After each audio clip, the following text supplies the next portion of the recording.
8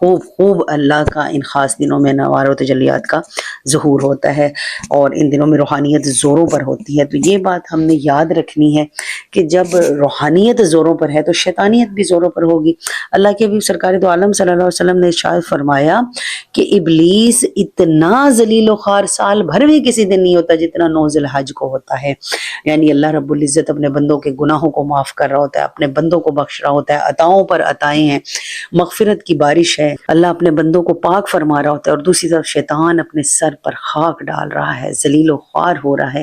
تو اس نے یہاں پوری کوشش کرنی ہے کہ میں پھر ان بندوں کو بہکاؤں، پھر انہیں اپنے رستے پر چلا دوں۔ تو اس لیے ہم نے بہت کوشش کرنی ہے کہ جہاں ہم اوراد و وظائف کر رہے ہیں، جہاں ہم نوافل پڑھیں گے، جہاں ہم تکبیرات پڑھیں گے، اس کے ساتھ ساتھ ہم نے باقی لوازمات کا بھی خیال رکھنا ہے، یعنی صدقہ خیرات کرنا ہے، ہم نے اپنا اتارا کرنا ہے، خوشبو دار رکھنا ہے اپنے ماحول کو، اپنے گھر کو، اپنے جسم کو پاک رکھنا ہے، غسل کا خیال کرنا ہے۔ خاص الخاص ان 10 دنوں میں ہم نے ان سب چیزوں کا بہت زیادہ اہتمام کرنا ہے۔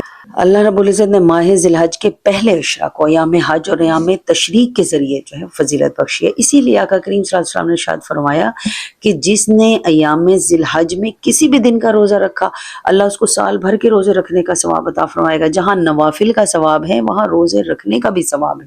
اسی طرح آقا کریم صلی اللہ علیہ وسلم نے ارشاد فرمایا کہ جس نے ایام ذی الحجہ میں کسی بھی رات کو قیام کیا، عبادت کی، اللہ اس کو گناہوں سے یوں پاک کر دے گا جیسے اس کی ماں نے آج ہی اسے جنا ہے۔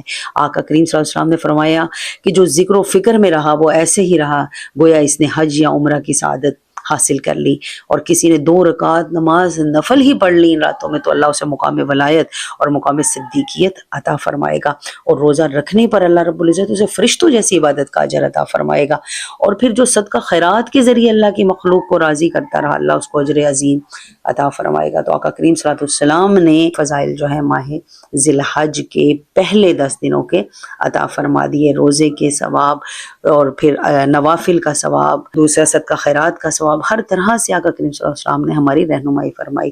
آقا کریم صلی اللہ علیہ وسلم نے ارشاد فرمایا کہ جس نے 8 ذی الحج کی رات کو ذکر و فکر میں، عبادت و تلاوت میں گزارا اس پر جنت واجب ہو گئی۔ یعنی 8 ذی الحج کی رات کو بھی کس طرح سے ہم نے عبادت کر کے اپنی رات کو گزارنا ہے۔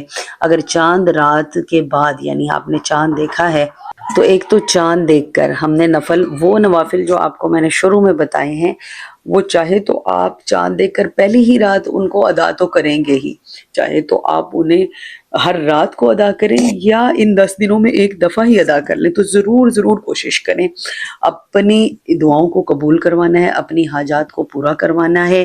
اللہ رب العزت سے وہ دعائیں جو ہم چاہتے ہیں کہ ہماری قبول ہو جائیں، اس کے لیے بہترین دن ہمارے پاس ہیں۔ ضرور ضرور کوشش کریں کہ ان دنوں کو ہم قیمتی بنا لیں۔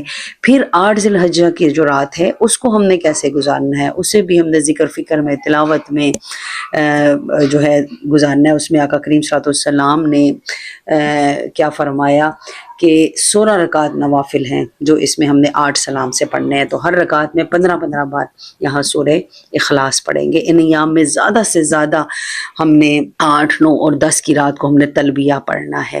ان چیزوں کا بہت زیادہ اہتمام کرنا ہے کہ جتنا ہم تلبیہ پڑھیں گے، میں نے شروع میں بات کی، بہت زیادہ تلبیہ کا اہتمام کریں، اٹھتے بیٹھتے چلتے پھرتے پڑھیں۔ اور پھر یہ نوافل کہ 16 رکعت نماز نفل پڑھنی ہے، ہر رکعت میں ایک شہید کا ثواب اللہ رب العزت عطا فرمائے گا۔ ان 16 رکعت میں جتنی بھی ہم نے صورتیں پڑھی ہیں، اللہ ہر صورت کے بدلے جنت میں ایک محل عطا فرمائے گا۔ اب صورت ہم کیا پڑھ رہے ہیں؟ سورہ اخلاص پڑھ رہے ہیں۔ تو آپ علیہ السلام نے فرمایا کہ جیسے 16 رکعت نماز پڑھی، 16,000 سال کی عبادت کا ثواب اللہ رب العزت عطا فرمائے گا۔ ایسے عابد کی عبادت کا ثواب جو دن میں روزہ اور رات عبادت میں گزارتا رہا۔ تو ضرور ضرور ان نوافل کا اہتمام کریں، اللہ رب العزت ہمیں توفیقات عطا فرمائے۔ پھر تلبیہ ہے، ہر اذان کے بعد، ہر نماز کے بعد، ہر کام سے پہلے 3 بار پڑھیں، سوتے وقت پڑھیں، سو کر اٹھیں تب پڑھیں۔ اور پھر خاص ایک وظیفہ آقا کریم صلی اللہ علیہ وسلم نے عطا فرمایا کہ ان دنوں میں لا الہ الا اللہ، اللہ اکبر، الحمدللہ، یہ ذکر بھی کثرت سے ہم نے کرتے رہنا ہے. یعنی ان تکبیرات کا بے حد و بے شمار اجر و ثواب ہے. حضرت ابو عبیدہ بن عبداللہ رحمۃ اللہ علیہ فرماتے ہیں کہ اگر کوئی بندہ راستے میں کپڑے پر سونے کے سکے لے کر بیٹھا ہے اور وہ ہر گزرنے والے کو سکہ تقسیم کر رہا ہے، جبکہ دوسری طرف ایک بندہ تکبیرات کہہ رہا ہے، تو یہ تکبیرات کہنے والا زیادہ اجر پائے گا. تو تکبیرات کیا ہیں؟ اللہ اکبر، اللہ اکبر، اللہ اکبر، لا الہ الا اللہ واللہ اکبر وللہ الحمد. تو 9 ذی الحج کی فجر سے لے کر 13 ذی الحج کی فجر تک ان کلمات کو پڑھتے چلے جائیں. اللہ اکبر، اللہ اکبر، اللہ اکبر، لا الہ الا اللہ واللہ اکبر وللہ الحمد. اللہ رب العزت ہمیں زیادہ سے زیادہ ذکر اور شکر کرنے والوں میں ہمارا شمار فرمائے. اگر پریشانی ہے، جادو ہے، جنات کا مسئلہ ہے، ہر قسم کے شرور کو دور کرنا ہے، ہر قسم کی نحوستوں کو دور کرنا ہے، اپنے گھر، اپنے دل کی دنیا کو آباد کرنا ہے، پاک کرنا ہے، تو ان 10 دنوں کو، ان 10 راتوں کو قیمتی بنانا ہے. خوب ہم نے اللہ رب العزت سے اپنی دعاؤں کو منوانے کا جو اللہ نے ہمیں ایک بہترین دن عطا فرما دیا ہے، ایک ذریعہ عطا فرما دیا، تو ہم نے اس سے فائدہ اٹھانا ہے. تو ہر طرح کی پریشانی کو دور کرنے کے لیے مالی تنگ دستی ہے، اور ہمارے کاروباری مسائل ہیں، ہمارے گھریلو مسائل ہیں، بے شمار مسائل میں الجھی ہوئی دنیا ہے. ہر طرح سے، ہر مسئلے سے نجات پانے کے لیے بہترین اعمال آپ کی نظر کر دیے. آقا کریم صلی اللہ علیہ وسلم کی مبارک زبان سے جو ارشاد ہوئے وہ اعمال ہمیں پتہ چلے اور ہم نے وہ اعمال آپ تک پہنچا دیے. اللہ ہمیں عمل کی توفیق عطا فرمائے. اللہ ہماری دنیا آخرت کو، قبر حشر کو بہترین بنائے. آمین بجاہ نبی کریم صلی اللہ علیہ وآلہ وسلم.